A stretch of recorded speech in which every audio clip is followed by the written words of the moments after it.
Anggota DPRD Jawa Barat dari fraksi Partai Golkar, Ahmad Marzuki, menghelat sosialisasi penyebarluasan peraturan daerah tahun anggaran 2024-2025 yang dilaksanakan di Kampung Kalijeruk, Desa Kalijaya, Kecamatan Cikarang Barat pada Minggu 18 Mei 2025. Hadir dalam kegiatan tersebut Ketua Dewan Pertimbangan DPD Partai Golkar Kabupaten Bekasi Muhammad Amin Fauji, Camat Cikarang Barat Lukman Hakim, Ketua PK Partai Golkar Kecamatan Cikarang Barat Gunawan Grinting, Ketua MUI Kecamatan Cikarang Barat Salahuddin, serta ratusan konstituen. Legislator dari pemilihan Kabupaten Bekasi ini mengatakan dalam kegiatan ini pihaknya melakukan sosialisasi peraturan daerah Provinsi Jawa Barat nomor 15 tahun 2017 tentang pengembangan ekonomi kreatif. Eksekutif dan legislatif terus berkolaborasi untuk mencari format dan strategi baru untuk mempercepat pembangunan di Provinsi Jawa Barat.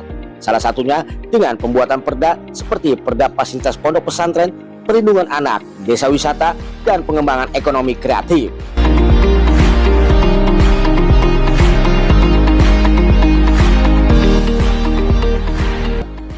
Ya, jadi hari ini kegiatan saya memang sudah diagendakan ya. Sosper itu 1 bulan 4 kali. Waktunya sudah ditentukan, kalau tidak Sabtu, hari Minggu.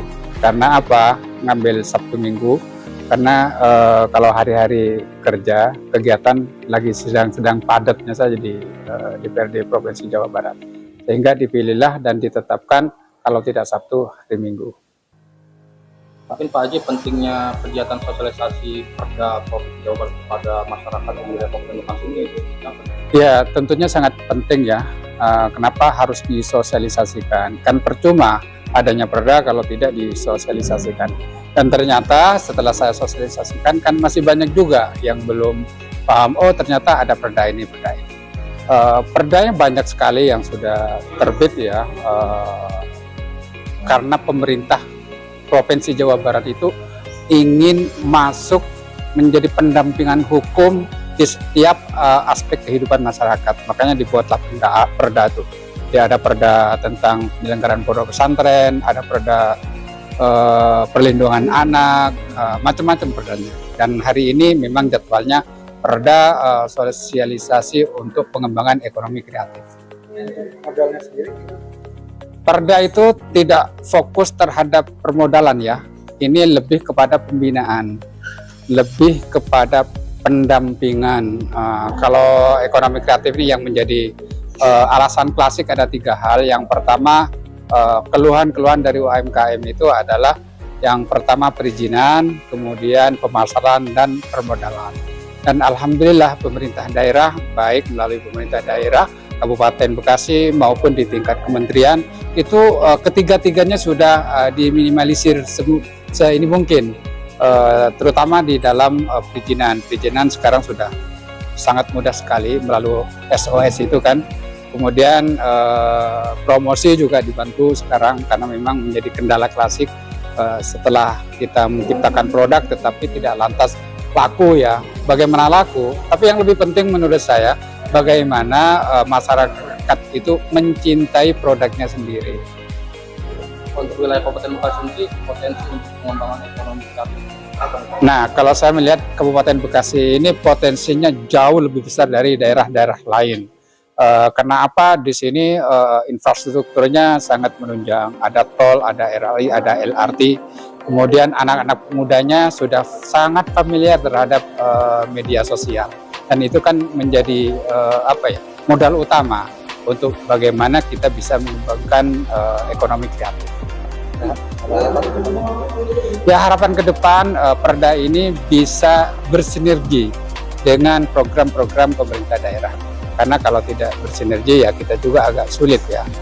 Saya pikir tidak sulit ya. Karena apa? Karena pemerintah daerah juga ini kan dari pusat untuk bagaimana kita bertanggung jawab untuk mengembangkan UMKM. Karena UMKM itu 96 serapan tenaga kerja itu ada di UMKM. Sehingga kalau UMKM-nya tidak berjalan, perekonomian nasional akan mengalami kemunduran. Ada 7 mitra ya, termasuk ada SDM, kemudian ada Dishub, ada SDA, kemudian ada 7. Ya. Pak Haji, ini kan tadi kan ada salah satu dari konstituen yang menyampaikan terkait pengangguran. Mungkin kalau kapasitas ini kan yang kapasitas masih signifikan di Jawa Barat. Jadi mungkin dari pandangan Pak Haji yang anggota DPRD Provinsi. Iya, kita menyambut baik yang sedang dilakukan oleh Wakil Bupati Bekasi ya, yang sudah turun langsung door to door mengunjungi dari pabrik ke pabrik. Dan kalau tidak salah sudah ada kurang lebih 2.000 calon tenaga kerja yang pabrik itu siap menerima. Dan ini mungkin salah satu cara untuk bagaimana bisa mengurangi pengangguran di Kabupaten Bekasi.